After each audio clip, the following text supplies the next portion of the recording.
period. And Rebecca, we're shifting beyond the classroom now. State records suggest that Roberts is listed as an active voter in Maryland despite his immigration status. And now Republican lawmakers are pressing the Board of Elections for answers. Maxine, that's right. And their key question tonight is if this happened once, what's preventing it from happening again?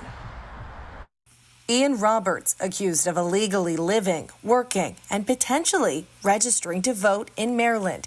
His name, birthday, and address appearing on the state's public voter rolls, listed as an active Democratic voter.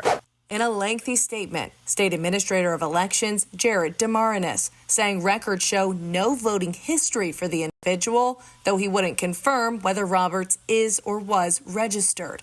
DeMarinis going on to say unintentionally registering through an automatic voter registration agency, such as the MVA, isn't against the law. He might have never voted, but still being on the voter rolls is concerning, because if it's happened with this guy, how do you know it happened 1,000 other times? Questioning the integrity of Maryland's elections, tonight, Maryland's Freedom Caucus pressing for answers. In a letter to the State Board of Elections, lawmakers asking, how can someone be unintentionally registered, and how often does it happen?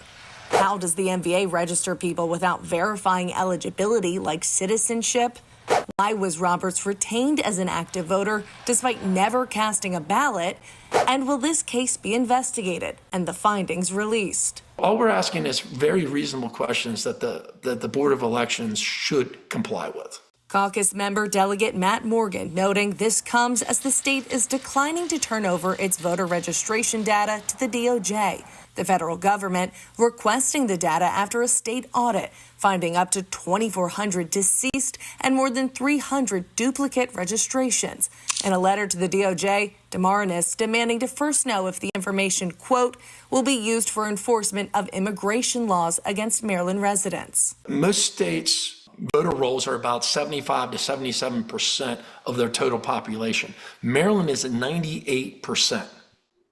So that is extraordinarily high. This is the reason why the DOJ has questions and concerns about it. And look, I think all people, Republican, Democrat, unaffiliated voters, all Maryland want safe, secure elections. The Freedom Caucus giving the board a week to respond to them and the DOJ before threatening to take matters into their own hands next session. I think this is probably kind of a tip of iceberg type thing, and we'll go from here.